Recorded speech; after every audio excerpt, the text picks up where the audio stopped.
The outline of my presentation. First, we'll talk the Abaca plans. I'll give you a brief intro, Abaca industry situation and performance, and then we'll tackle the uses and applications, and opportunities and prospects, threats and challenges. Then we'll go the strategic directions and PhilPida support interventions. Now for the brief intro, actually Abaca is endemic in the Philippines. Its fiber are strongest in the world and is a truly gift from God to the Filipino nation. Its morphological, chemical, and physical properties are second to none. Abaca is known as Manila hemp in the international market. It is an export commodity and it is a potential biodiversity-friendly social enterprise. This Abaca looks like, no? So we move on to the world situation of the industry.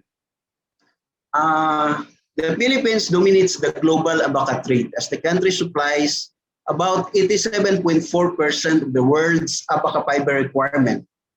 The rest are supplied by Ecuador at 12.5% and 0.1% by Costa Rica.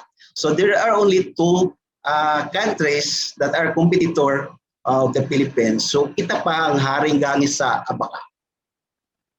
No, as to the production situation, in 2020, we're just producing about 61,491.67 metric tons. No? Northern Mindanao has 4,775.62 metric tons. So there is, you can observe that there are fluctuations, no, of production because of the fact that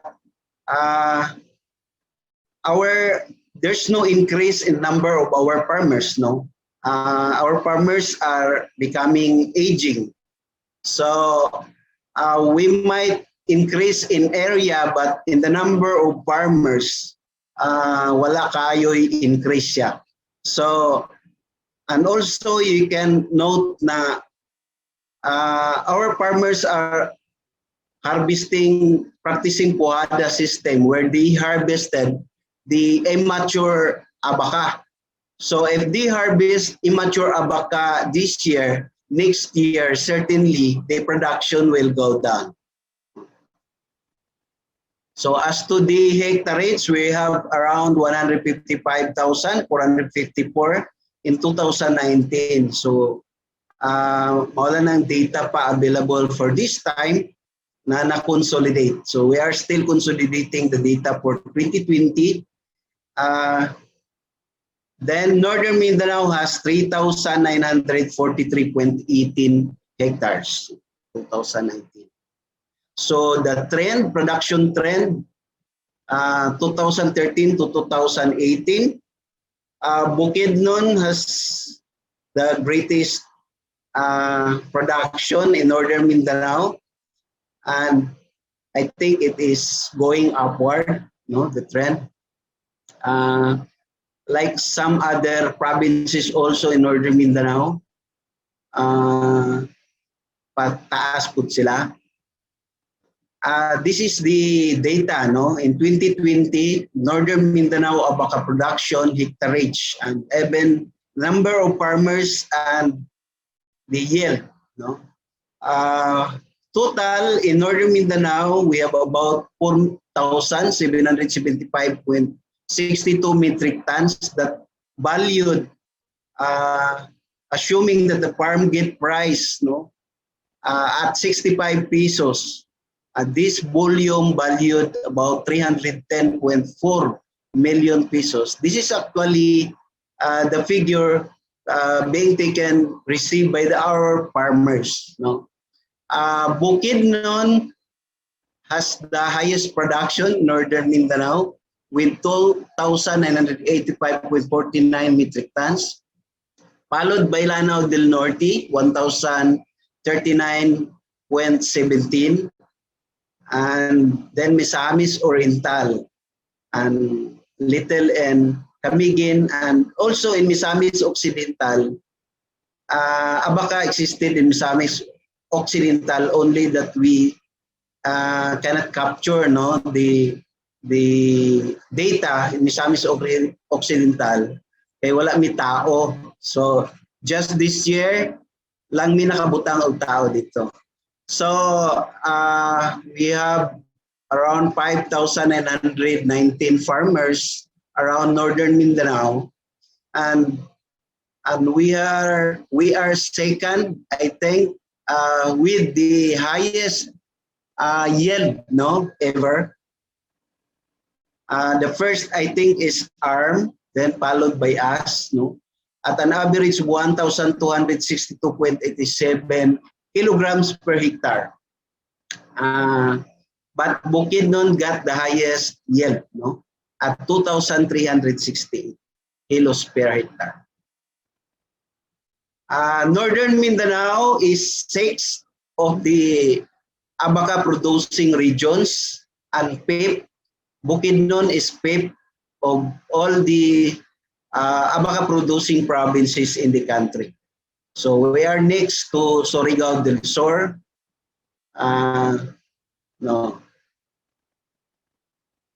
Then this industry is an 8 billion industry already, so nakatabang ni siya sa atong economy, boosting our economy,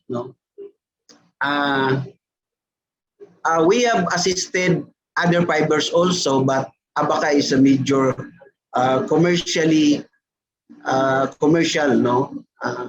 earning 8 billion pesos a year. This is the earnings from our manufacturers and raw fibers export. 85% of our produce are processed by domestic processors. The pulp, the cordage, fiber craft, fabrics, and yarns. And we have also raw fibers exported to other countries. That's why we are earning about 156 million US dollar a year. This is 2019. 78.6% from pulp ang contribution niya. The biggest consumer of Abaca produce is the pulp sector, consuming about 78.6%. Our major markets in the world market for the fiber are exported to Spain, Japan, UK, and China. For pulp, exported to United Kingdom, Germany, US, Japan, France, and China.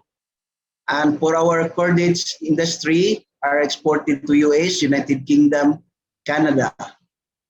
Fiber crops are also supplied to Japan, US, Hong Kong, Italy, and China. We have 6 major players, namely the farmers, the strippers, those who harvested the Abaca, classifiers, those who graded the Abaca, traders, fiber exporters, processors. We in Northern Mindanao have all these major industry players.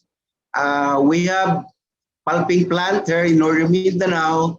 I'd like to mention the Newtek Pulp Incorporated, the biggest pulp mill in the world, located in Baloi, Lanao del Norte. So the uses and applications of Abaca fiber, like Newtek, are producing Abaca pulp sheets. From pulp sheets, it was further processed into tea bags, meat casings, and it is being used in the electronics industry as electrolytic condenser papers, tracing papers, coffee filter papers,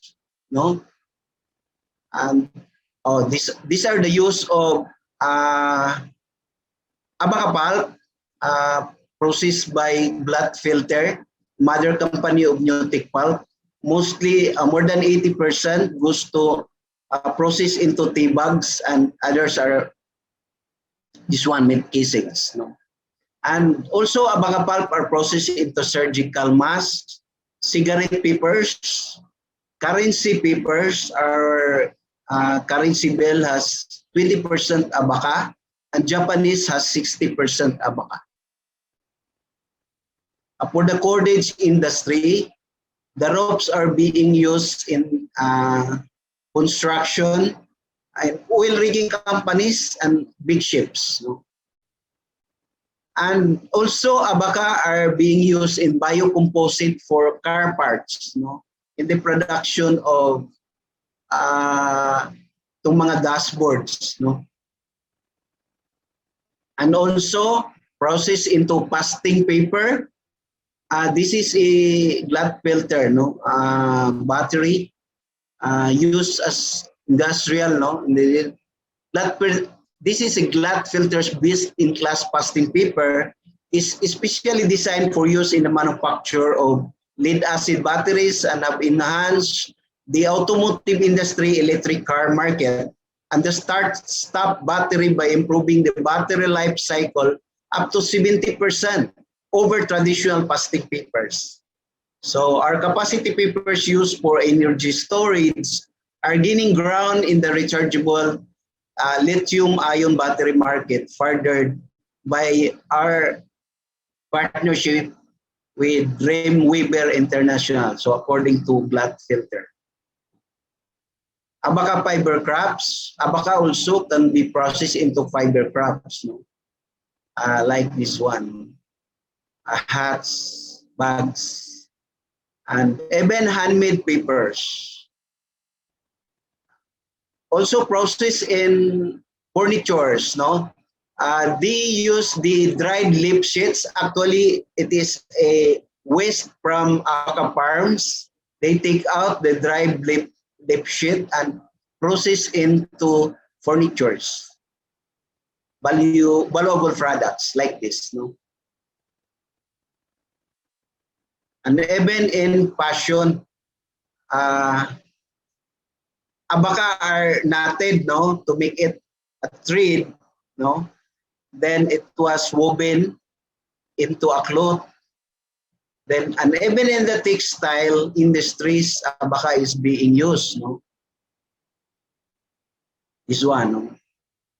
So the Asiatics has also developed fabrics made of 10 to 40% abaca that can be used for everyday wear, such as shirts, blouses, with continuing research to make the fabrics antimicrobial and stable and fresh textile before their commercial production.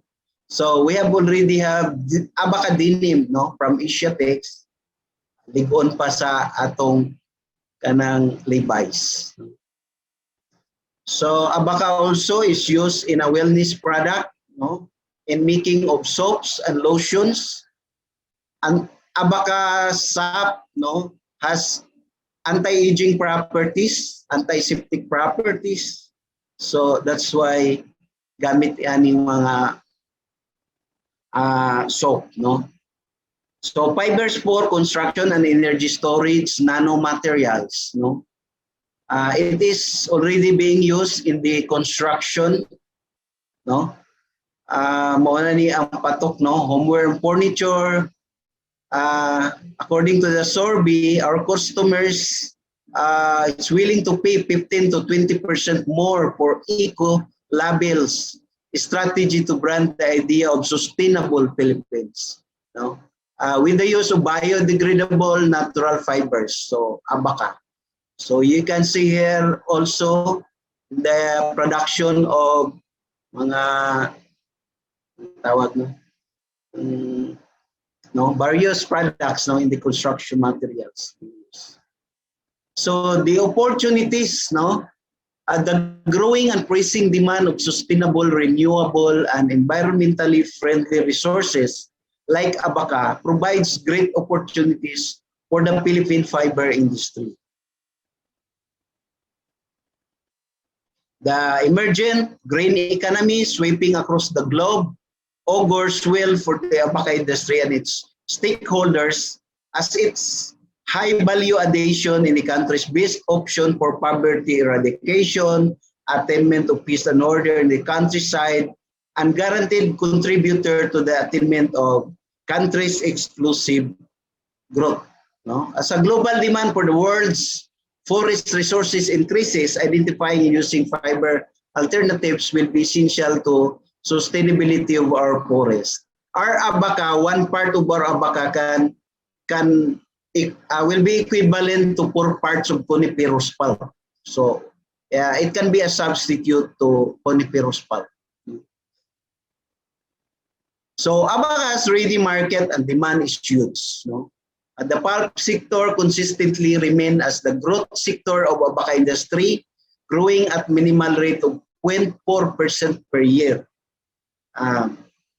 No, with the presence of Newtek pulp nearby within our region and the presence of our international port, where the cost of logistics can be reduced. That would be contributed to opportunities. No? And there are also, Abaca also can be applied to automobile component substrates in which these companies of cars were not able to take off at their capacity because of lack of supply of Abaca fiber. Volkswagen, they manufactured Abaca as their back of seats, door panels, truck panels. Then the Audi, same back sets, side panels, truck covering, speaker holders. BMW, Daimler Chrysler, Opel, Peugeot, Renault, Mercedes-Benz trucks. No? They are using Abaca and composite substrates for the production of these the said items. No?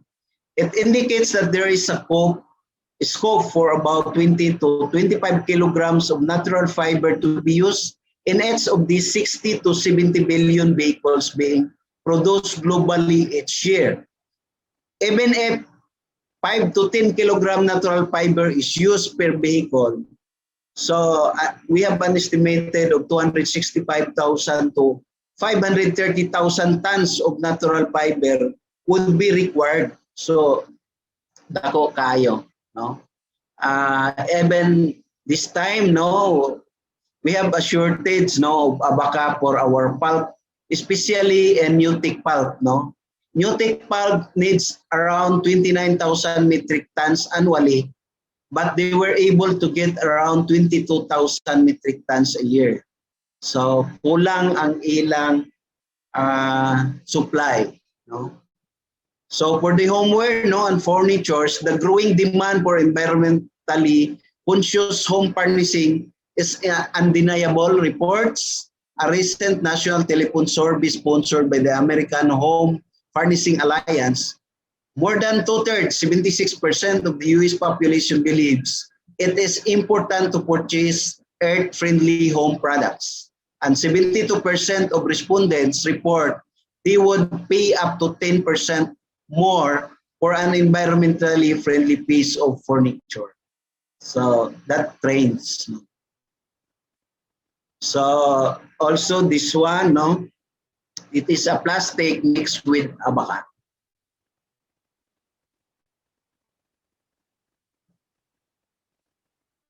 So these products, accessories being used in the construction.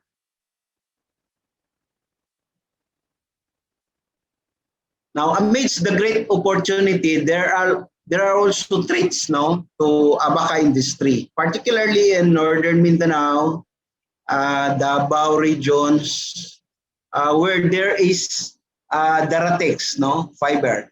Daratex is not Abaca. It belongs to Musa species.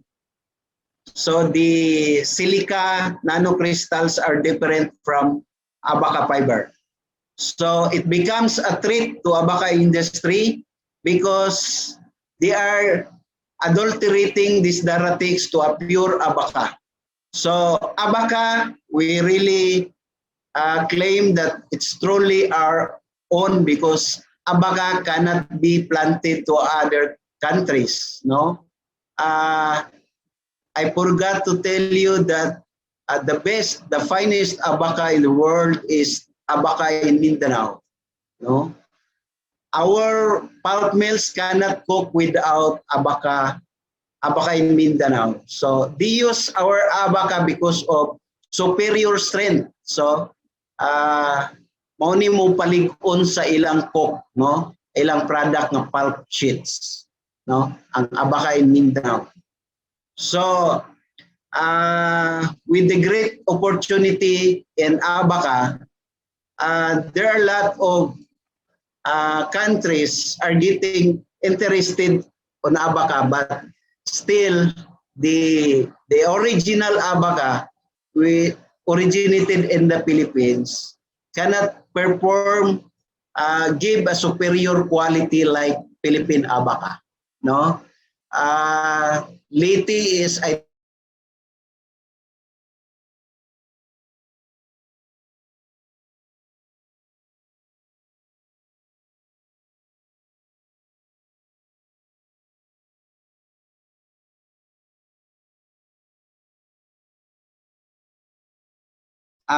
undermined, no, as this introduction of hybrids, these daratics, because the moment, no, these daratics will be processed and introduced in the market, no, mugawas na ang iyang specific product.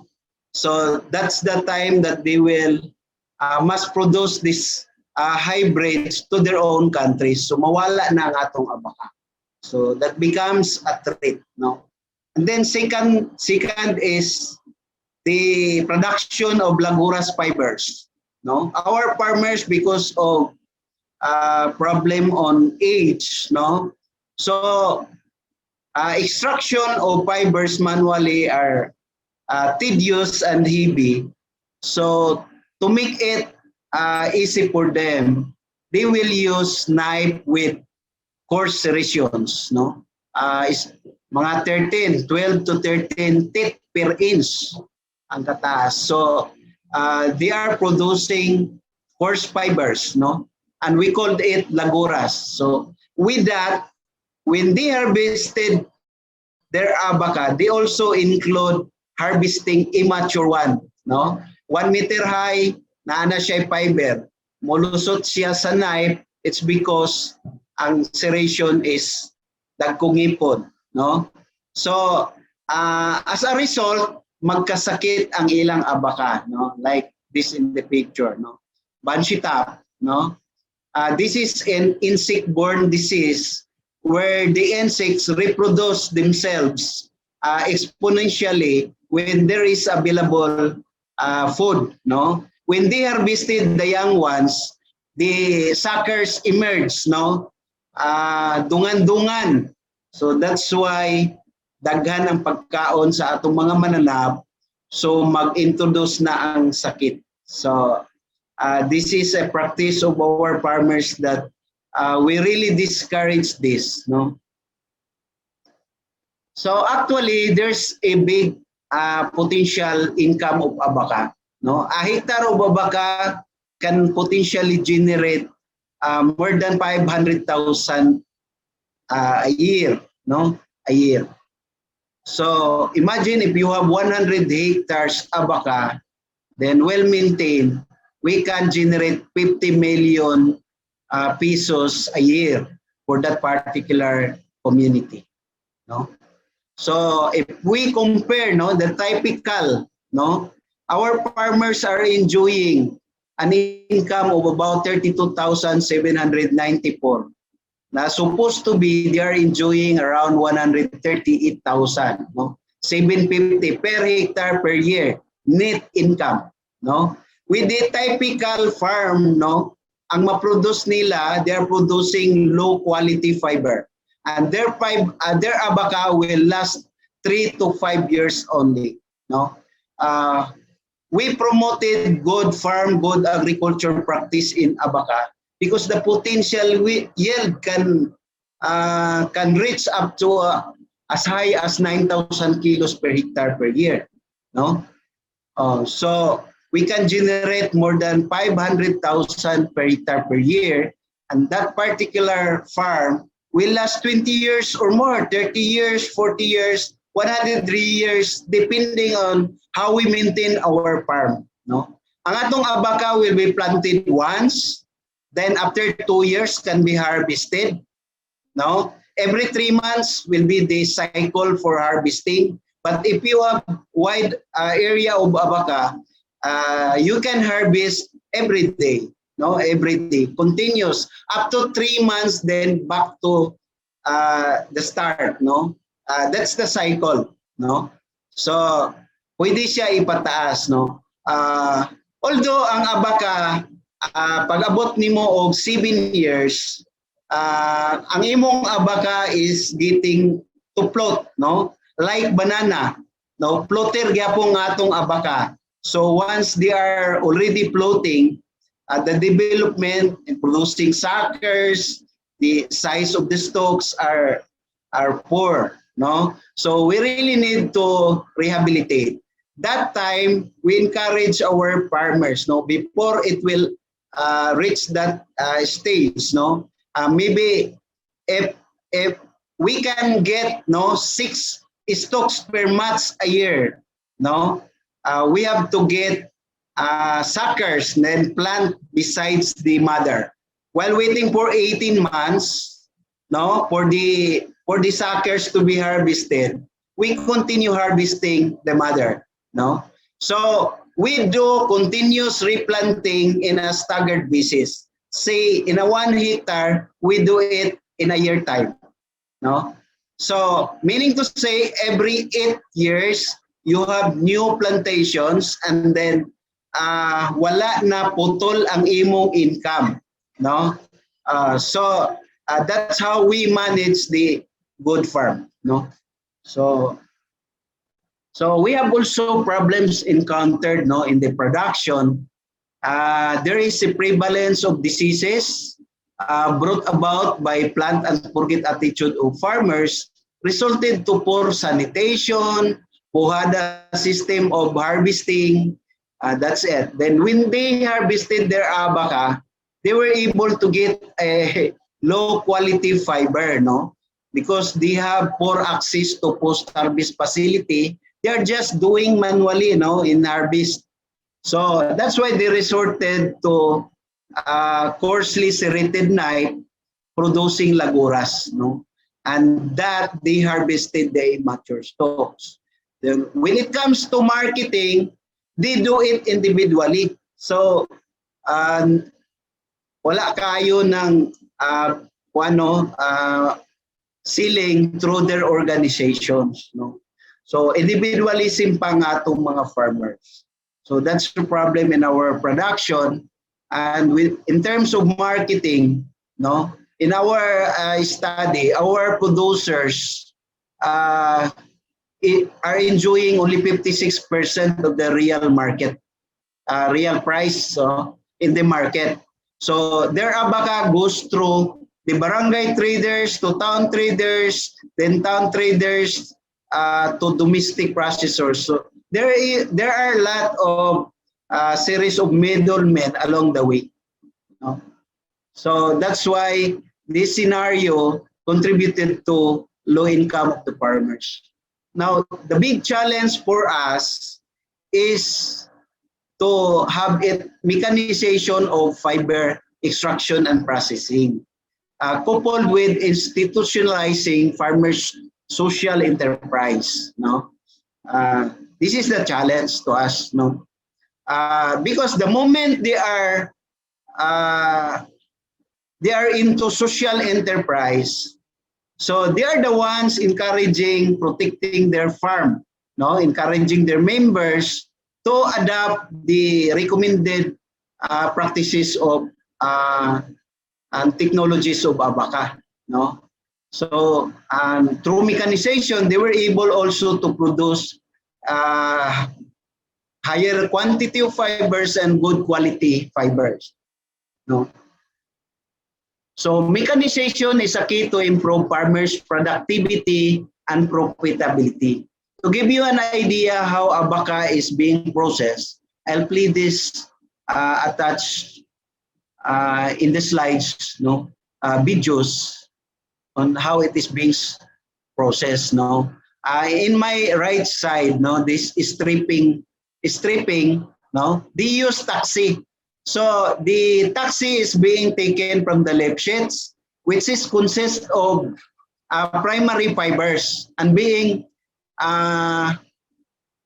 into those, no, to the stripper to produce primary fibers.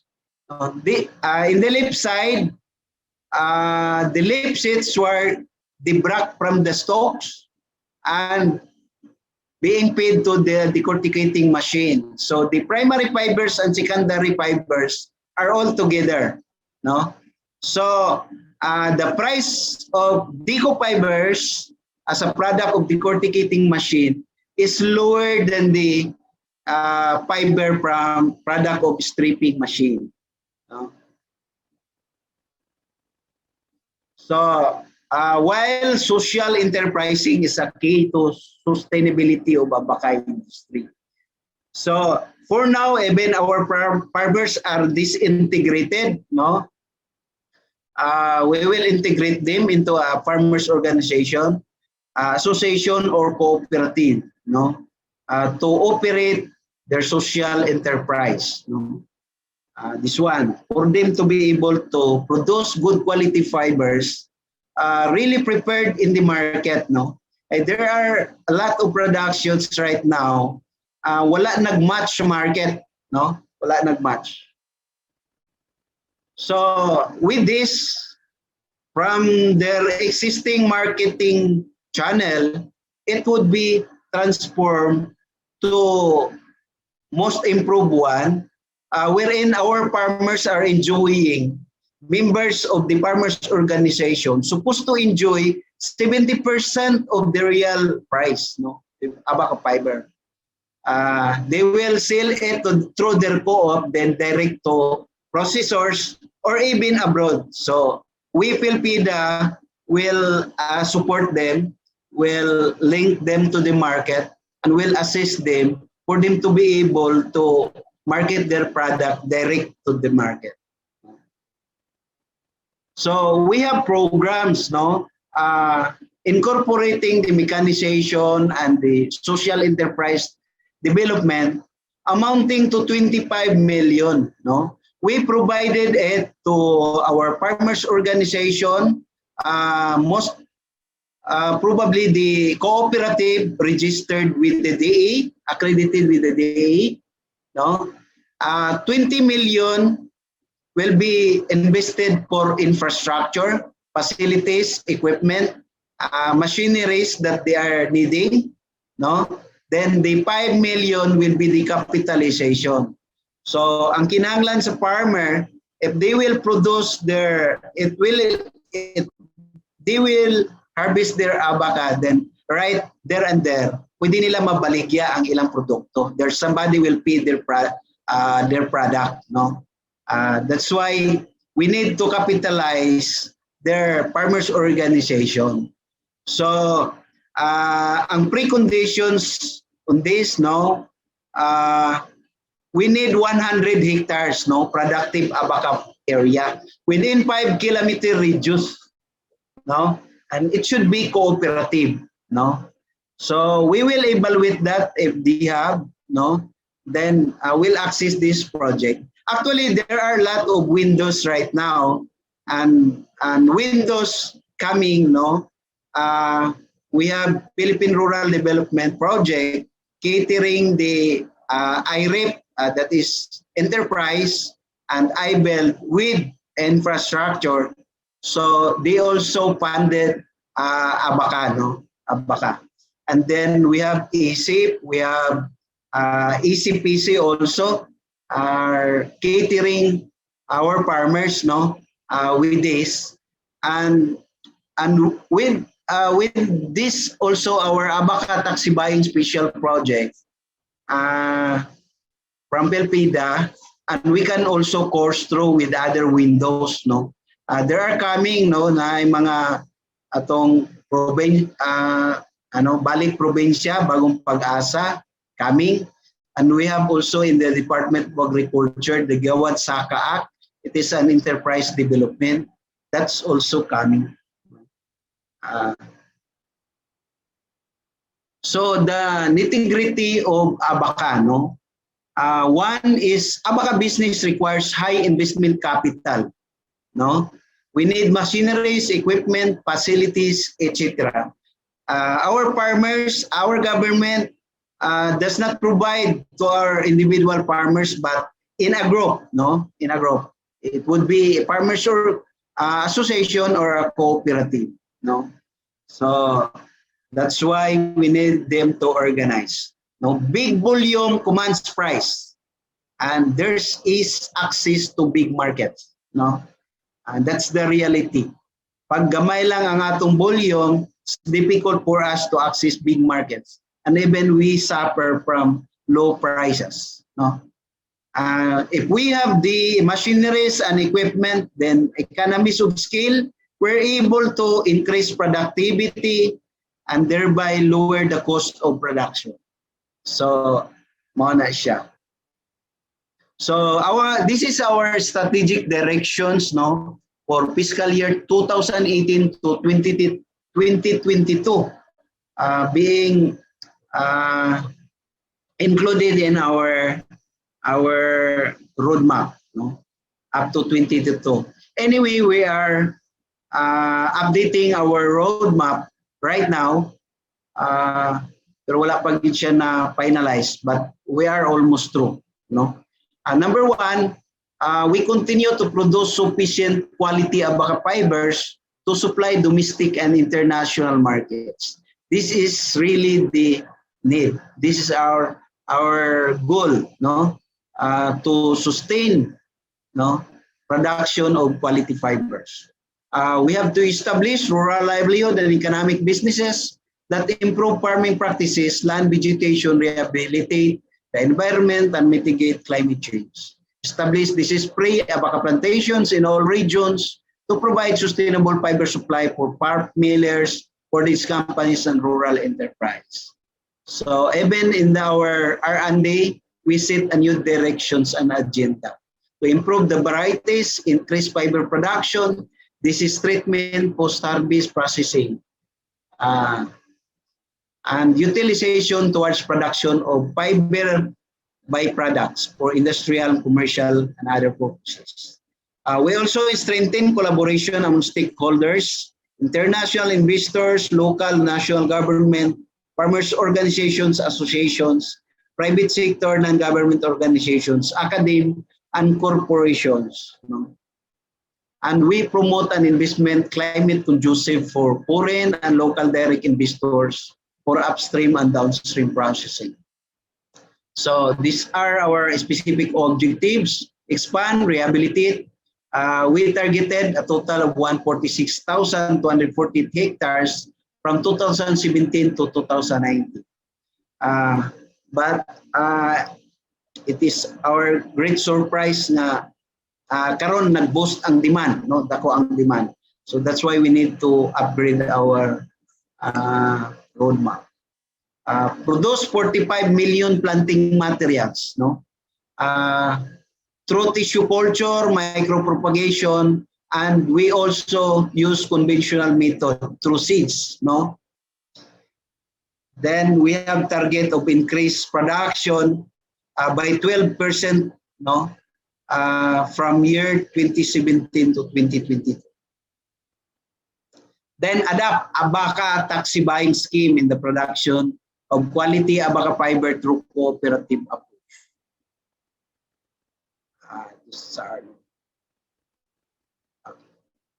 Then for our regulatory function, we continue to strictly implement Abaca grading standards, no? Then establish monitoring and evaluation plan, partnership with the stakeholders, no? LGUs, associations of Abaca pulp millers, incorporated NGOs, and other groups. So those are, if we take a look, no, at a glance of our roadmap, no, this is our roadmap from 2017 to 2022, no. We are here in 2019. Supposed to be our production is about 79,576 metric tons. We targeted it, but we're not able to hit, no. Even the hectareage we're not able to hit because problema tagamay sa atong resources. Abaca, I might see, wala kayo matagaan o priority, no, from our government, no, in terms of support, no. Might be, if I'm right, because Abaca is just an industrial crop and not a political crop. Maybe that way, no. But with that, even wala nato na hit ang atong target of expansion and production, but we're able to surpass our target of income generated, no, in 2017 or to 2022. In 2022, we targeted this industry will be a 5.63 billion pesos industry, but we're able to hit about 8 billion pesos in 2019, no. So nakita nato nga dako, no, na dako ang atong na generate. In fact, we're able to surpass our target. So moving on, the Northern Mindanao engaged on two-fold programs, no. Number one, fiber development program, and number two is fiber industry regulatory program, purposely to increase production of good quality fibers. Now, these are our programs, projects, and activities being done in Northern Mindanao. No? First, we have here the production distribution of Abaca seed-derived planting materials. No? Now, our approach here is we engage farmers, associations, and cooperatives, supposed to be organized farmers. No? We're able to engage, no, because we intend to develop at least 100 hectares, and we support them through this program, no, pre-planting materials until they were able to plant 100 hectares or beyond, unless they don't wanted to plant, no. That's the time we withdraw our support of planting materials. But even if they wanted to plant more than 100, say 200, we're still willing to provide them planting materials. Then we continue to have this Abaca disease management project for those areas that where disease have existed more than 5%, no, disease incidents where the farmers cannot themselves by them alone control the disease. So we have also continued to provide technical assistance for the development of new lands for agribusiness, no, planting, harvesting, as well as in rehabilitation of their old and least productive Abaca farms. We provided also training services, although this is an LGU lead, no, fiber crop livelihood training with the farmers organization, including indigenous people. And we also established processing and weaving centers. In the picture, we established in Lagandingan, Misamis Oriental, cooperated by Abay Weavers Multipurpose Cooperative, and one also in Impasugong, Bukidnon, with banana processing and other fibers processing and weaving center. And we have new project, no, supposed to be we launch this next week, no, particularly in municipality of Talisayan, Misamis Oriental. With Dabit Plant Protect Produce Program, purpose for fiber industry. The purpose of it is to generate rural livelihood opportunities through fiber crop ventures. No, as you see in the picture, no, we geotag the area, and those areas that you have seen are those sites that they are proposing.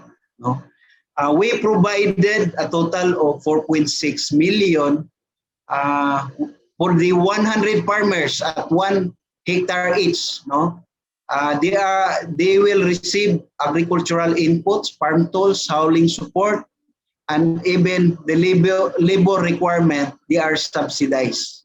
No, planting materials, and also coupled with it is the climate smart field school, 2 seats. No, each participants will undergo climate smart field school for six months. Then this is our fiber industry regulatory program, where we continue to register and provide license our industry participants. Then we provided also quality control and inspection, issuance of permit, and also enforcement. No, for those who are supplying to processors like Mutic Pulp Incorporated, and those that are exporting fibers will have their fibers be billed into 125 kilogram per bill, inspected and approved by PILPIDA before it will be shipped out to their processor or buyer abroad.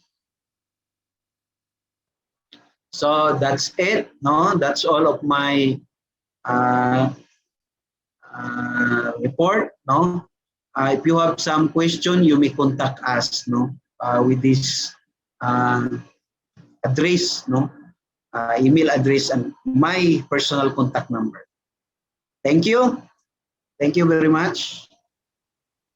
Thank you so much, sir. So now let's go to the first question from our audience. So, sir, this question is from Engineer Elenito Duran, Faculty of Xavier University from the Agribusiness Department. So, Sir Boy is asking, is there a current program for Abaca to produce more pulp, since pulp comprises the biggest percentage of our Abaca export? Actually, our pulp production is a private lead, no?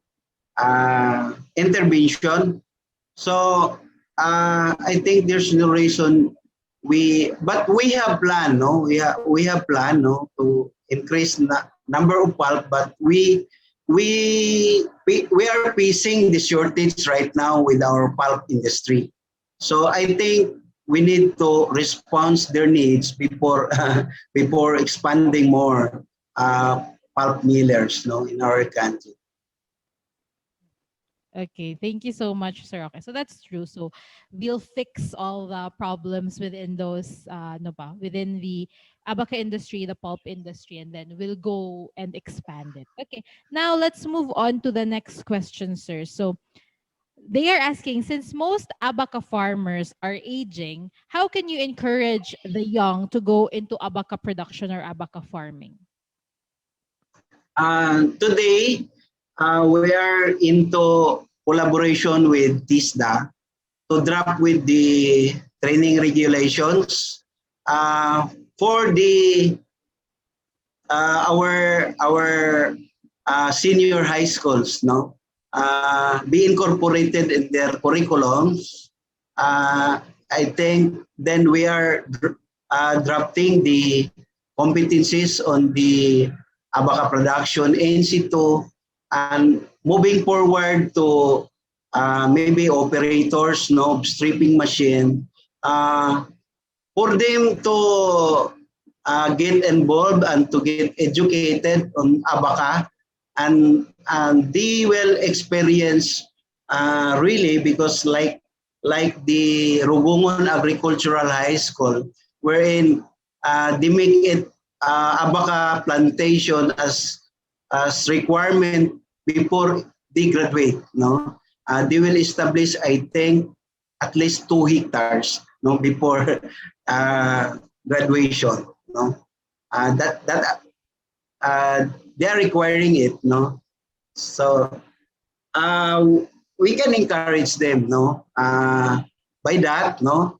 by that. So then, with this pursuing our effort towards social enterprising, so maybe they could come into.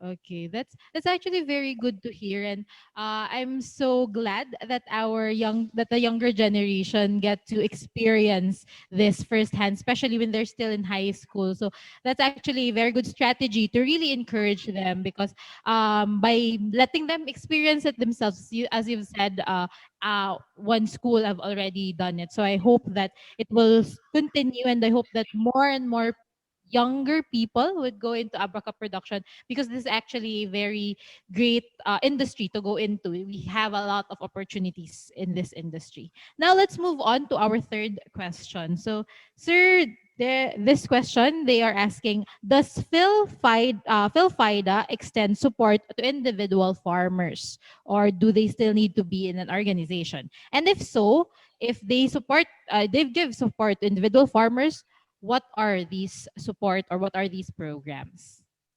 Actually, we supported individuals who are willing to plant abaca.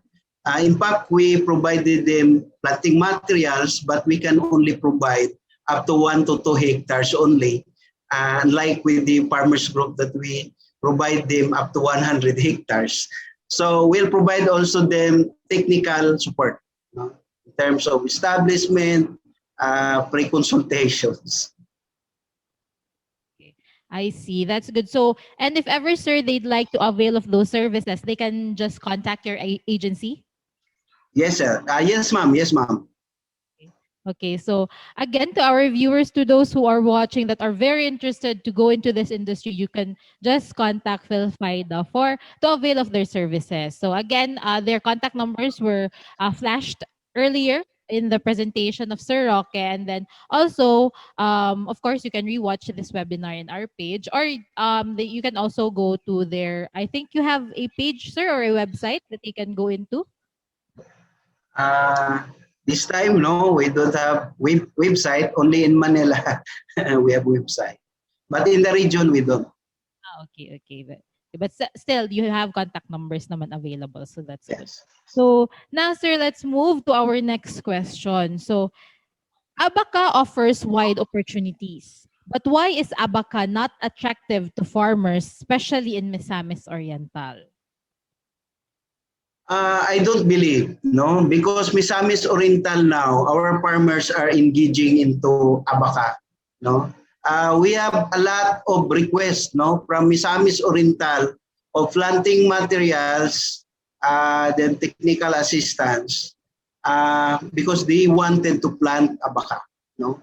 Misamis Oriental is really conducive for abaca because of their uh, uh, so-called coconut areas and palkata areas, and with the natural shade trees, they have a vast of potential areas there. I see. So, okay. Thank you so much for that, Sir Roque. So, yes, Misamis Oriental is actually, the abaca industry in Misamis Oriental is booming. So now, sir, let's move to our next question. So, they're asking, what are the factors contributing to the difficulty of consolidating abaca farmers? Since it was mentioned earlier in one of your challenges, I think, in your presentation. The difficulty in consolidating, I think, no, our farmers are producing various quality of abaca fibers, no. Uh, they use their stripping knives substandards, no. They are denting by themselves, so naturally we can expect that they can produce variety of grades, no, from that, no.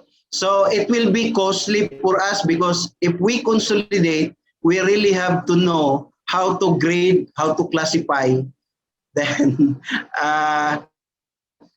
we spend too much in cleaning because individual farmers are processing by themselves. Bisan asa lang, no? Makadakop og sagbot. So limpyuhan gina siya. So there should be no foreign matters, no?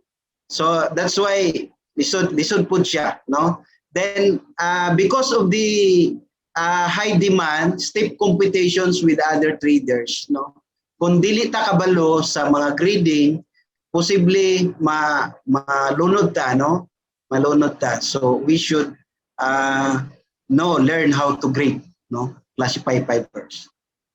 I see. That's true. So I hope that our viewers have take note, especially to those who are already in the Abaca industry or are planning to. You have already take note of what Sir Roque have said. So now let's move to our last question. But don't worry, for those who still have a lot of questions about today's topic, you can still message our page Ateneo Agis if you have questions, and then we will forward it to Sir Roque, or you can just contact him directly to the to the contact information that he has provided earlier. Now let's move on to our last question. This is from another viewer, from Sir Alexander Morados. He is asking, is PhilFIDA providing funds for research on Abaca?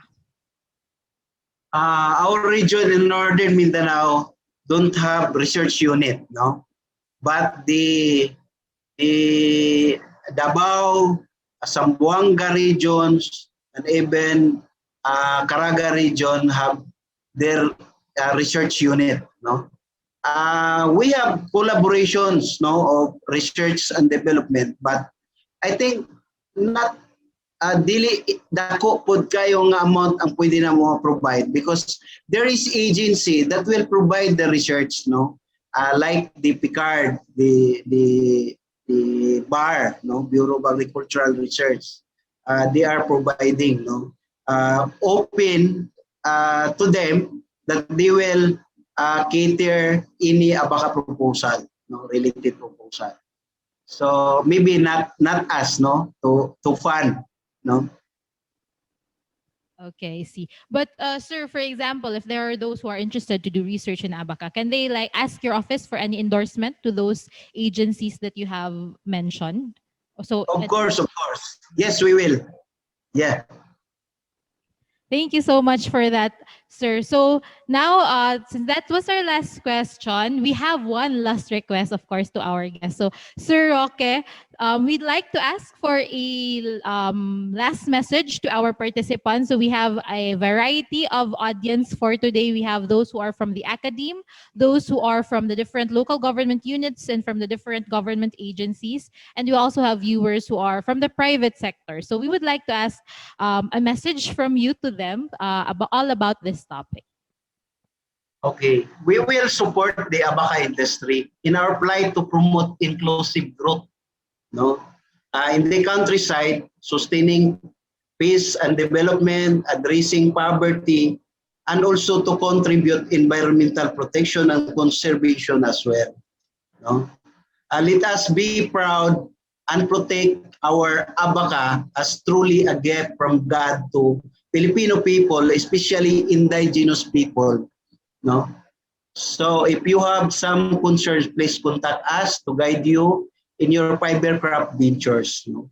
In behalf of the PhilPIDA, through our Executive Director, Kennedy T. Costales, our Deputy Executive Director, Andre Belota Rivera, I convey my sincere thanks and appreciations for this privilege to share to you, our valued audience, the organizers at Ateneo de Cagayan Xavier University, through the College of Agriculture, our Dean, Engineer Maria Rosario P. Mosqueda. Again, thank you very much, and mabuhay ang Abaca industry, mabuhay ang atong mga igsuunang lumad, mabuhay tayong lahat.